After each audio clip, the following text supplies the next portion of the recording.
Welcome to the podcast Crime Salad, where we talk true crime. I'm your host, Ashley, and with me always is my husband and partner in crime, Ricky. The purpose of this podcast is to honor the victims through ethical storytelling in the hopes of preventing future tragedies. We want our stories to resonate and educate others in hopes that some of these similar cases with identifiable patterns can be prevented. Now, before we jump in, please let us warn you that this is a true crime podcast. The details of this episode may be triggering to some listeners. Listener discretion advised.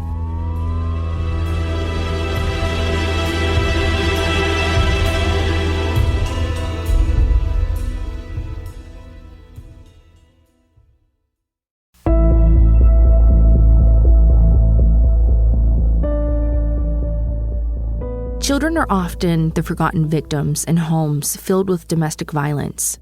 They don't have the same choices or legal standing to remove themselves from an abusive home. In fact, many times the adult victims are forced to stay in violent relationships out of a desire to protect their children. And while that may seem like backwards thinking, it's common for a victim of intimate partner violence to be threatened by their abuser to take or harm their children if the victim tries to leave the relationship. Today's story involves a tragic crime witnessed through the lens of childhood, a childhood that should be filled with innocence and stability instead of violence and death.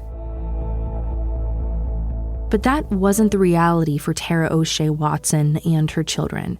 She tried for years to safely leave the relationship she had with Jeremiah Monell, and she thought she had done just that. In fact, she sought and had obtained numerous protective orders, the most recent being in April of 2016.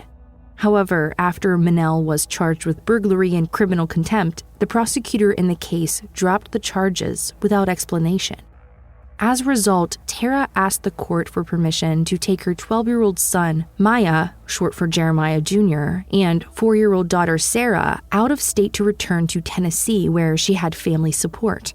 But the court protected Jeremiah's parental rights over Tara's concerns for her safety. This wasn't done despite the horrific and violent abuse he had perpetuated onto his children's mother, often in their presence.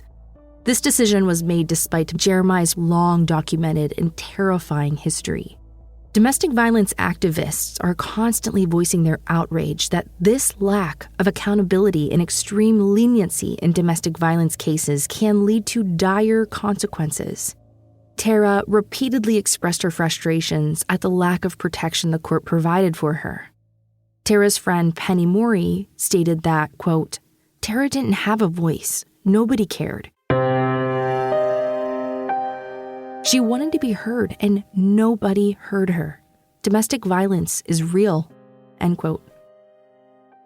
Family members and friends all knew that Tara wasn't safe staying in New Jersey in close proximity to her abuser. Her choices were to leave her children behind with her violent ex or stay with them and be continually subjected to abuse. Abusers who want to keep their victims under their control often use custody of the children to regain that perceived lost control. A study from the Justice Department found court professionals without specific domestic violence knowledge tended to believe the myth that mothers frequently make false reports of abuse to obtain the upper hand in custody cases. And this pushes courts towards decisions that risk children by minimizing true report of abuse. In Tara's case, there was a documented history of violence and police involvement. The court would have been well within their discretion to rule on Tara's behalf, allowing her to take her children out of state. Perhaps if they had ruled in accordance with the evidence of repeated abuse, things would have turned out differently for Tara and her children. Because sadly, what Tara endured by her abuser and the court systems resulted in her very preventable death, which alone is a tragedy of irreversible consequences.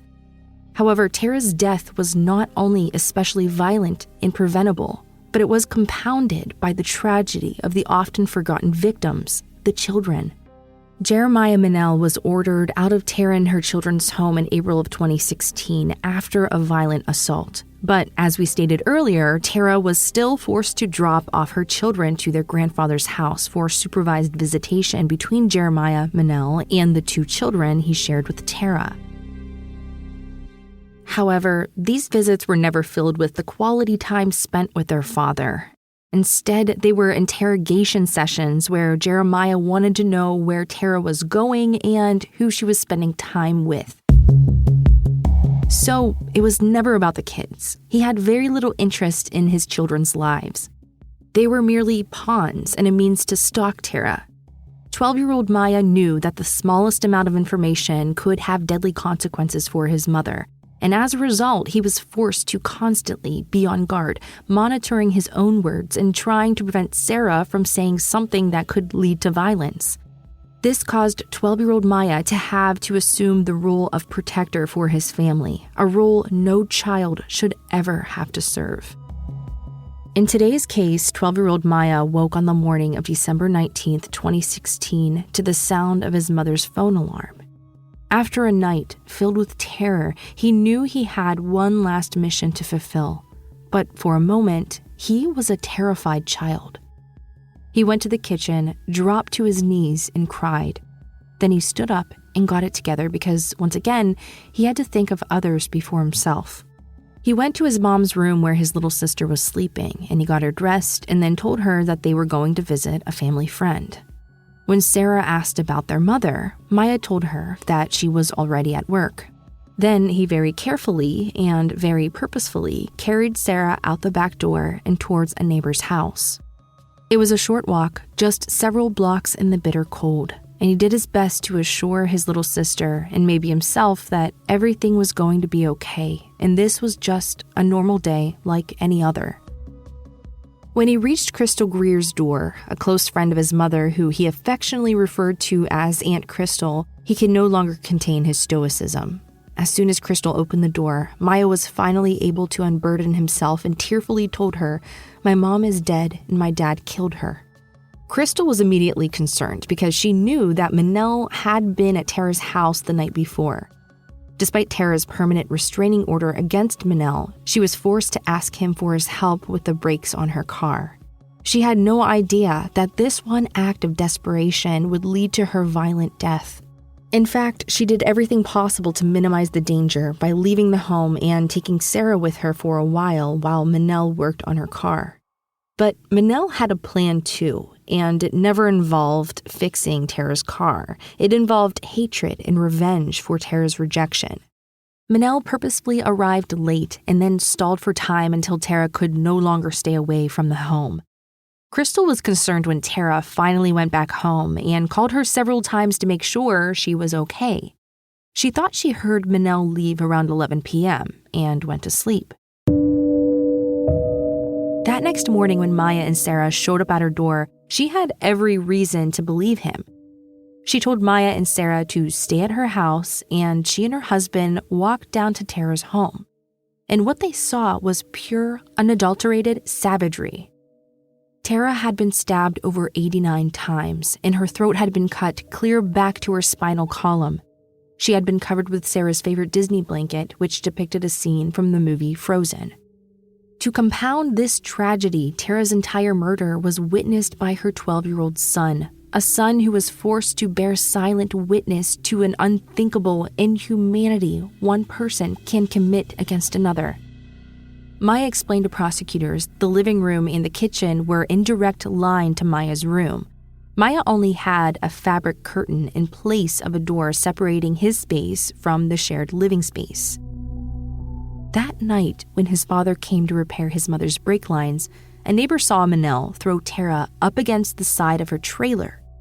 In a jealous rage, he accused her of sleeping around and called her a bitch, a whore, and worse. Around 8:30 p.m., Maya was inside playing video games in his room, but he knew his father wasn't supposed to be there, and he was on high alert that evening. He stopped playing video games, and he noticed his mother come inside the trailer, seemingly upset. She went straight to the bathroom to take a shower in an effort to avoid Monell. Maya nervously led Sarah into the room she shared with his mother and began playing Barbies with her. That's when his father entered the trailer too and decided he wanted to spend some time with Sarah. Maya nervously played a game on his phone, hoping for a night free from violence. Unsure what to do, he finally went back to his own room, hoping his father would leave soon. Tara came out of the shower and went to curl up on the couch. Monell stayed in Tara and Sarah's room and told Sarah he would lay down with her until she fell asleep. Monell waited until Sarah was asleep, and then he entered Maya's room. Monell laid down in Maya's bed with him and waited for him to fall asleep too. This was an unusual act for Monell, and this behavior terrified his son. Maya hoped that if he pretended to be asleep, his father would finally leave, but he was wrong. When Monell was sure that Maya was asleep, he went to the curtain and moved it slightly so that he could watch Tara sleeping on the couch. She too was hoping, if she feigned asleep, that Monell would finally leave without incident. Maya was peeking out from under the blankets, watching his father, watching his mother like a hunter watches its prey. Then Monell exited Maya's room, and within a minute, he heard a large thumping noise. He scrambled out of bed and watched as best as he could from under the curtained doorway. There on the ground, he saw his father straddling his mother and choking her. After a prolonged struggle, Maya heard his mother say, "Please, just kill me and go." Then he saw his father stand up and come towards him as he headed towards the kitchen. Maya peeked behind the makeshift cloth curtain, and he saw his father reach towards the knife block located on top of the refrigerator. Then he watched his father, knife in hand, walk back towards his mother. Maya couldn't watch anymore. It was too terrifying. His phone was dead, and he wasn't able to call for help, and he feared what his father would do once he was done killing his mother. He hid under the covers and told prosecutors that he listened to the gushing sound of his mother's blood each time his father plunged the knife into his mother's body. Maya cried, trying his best to mask his tears from his father. Then suddenly Maya realized the little trailer home was filled with silence. He mustered up the last bit of courage he had and crawled over to the curtain once again and peeked under the bottom. He saw his mom's lifeless and bloody body on the ground where he last saw his father choking her. Through silent tears, he watched his father celebrate by smoking a cigarette as if he was satisfied with the result. For some unknown reason, Monell looked at the bottom of the curtain and saw Maya's little face peeking out. He calmly walked towards Maya's room and pulled back the curtain.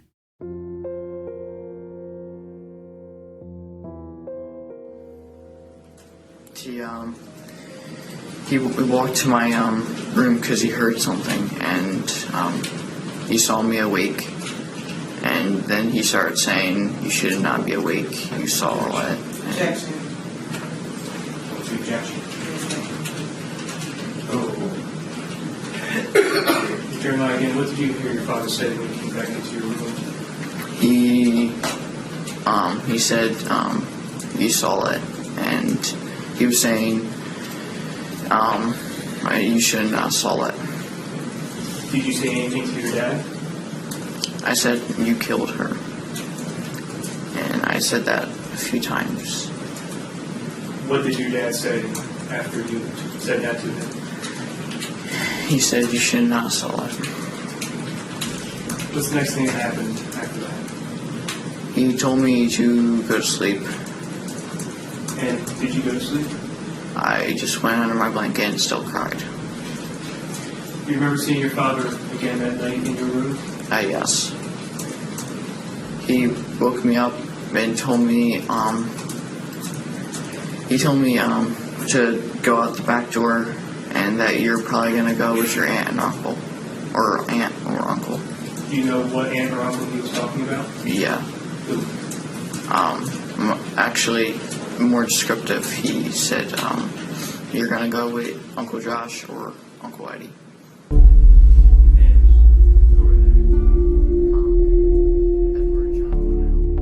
Maya cried himself to sleep, unable to summon the courage to walk past his mother's dead body where he could charge his phone and summon help.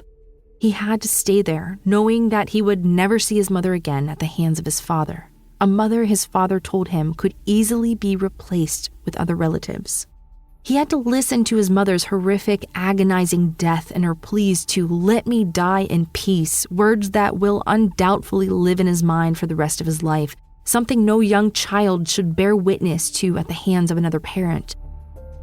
According to the medical examiner, Tara had large neck wounds that were jagged. They went through her jugular vein, her trachea, and esophagus. The jagged borders indicated it wasn't an easy death at the end of two dull knives never meant to cut through human flesh. The medical examiner said that she couldn't determine the sequence in which the knife wounds were inflicted, only that several of her last few injuries were all fatal. Jeremiah didn't face up to his actions willingly. He went on the run, staying in hotels and camping for several weeks before he was spotted and arrested. At one point, he was offered a plea deal of 30 years in prison, which he declined. Instead, he forced his son to testify against him and then call him a liar. He had the audacity of offering a defense of innocence where he alleged it must have been someone else Tara was dating who murdered her, and his son was either wrong, coached, or lying. A jury of his peers dismissed his absurd defense theories, and he was found guilty of first-degree murder with aggravating circumstances of lying in wait. During his sentencing hearing, Emily O'Shea, Tara's mother, spoke on behalf of herself and Tara's children. She stated, quote, "Thank God you are going where you can never hurt another person. You are finally going to answer for all the evil, lying, cheating, stealing, cruel, and abusive things you have done, and you will still have to answer to God for all of your crimes. You live while Tara doesn't. Why couldn't you just have let Tara and her children go?" Tara is in heaven now, and she is no longer afraid. You will have to answer to God for your crimes, end quote. Then Mrs. O'Shea told Monell that she and her family relished his future in maximum security prison, where his every action would be controlled by others, something they knew would be a torture for him to endure. Maya had words for his father too. However, he refused to ever speak to his father again, and instead had the prosecutor read his victim impact statement, which read in part, quote, "She was honest, loyal, and protective. She was an awesome person. It was difficult to describe my favorite memories of my mother because there were so many of them. But there is one memory I will always cherish. She used to always wake up at the crack of dawn, make breakfast, and say, 'Good morning, Maya.' I miss hearing those words. I miss her smile and her laugh. Every day I have to wake up without my mother. It is really painful without a mother. You might think that you will get used to it, but you never get used to it. Yes, you have family, but it isn't the same. My sister Sarah is affected too.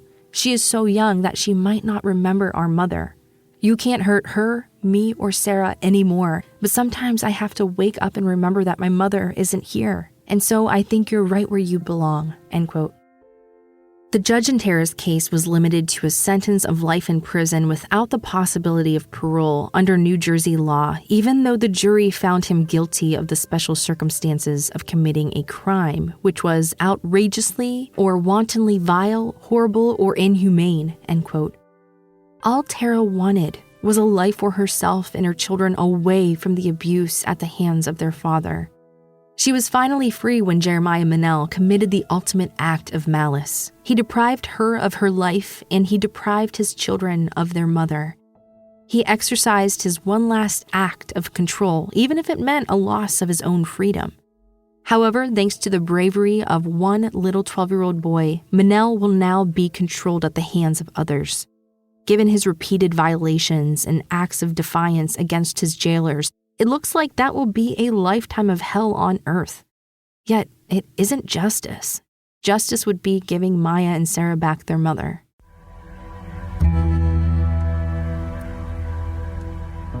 If you or a loved one is experiencing any form of domestic violence, intimate partner violence, coercive control, or emotional abuse, there are resources available to help them or you. It's imperative to obtain guidance on how to safely make a plan to escape these types of situations. The National Domestic Violence Hotline can be reached 24/7 at 800-799-7233 or by text at 88788. As always, thank you for listening, and we will see you next week.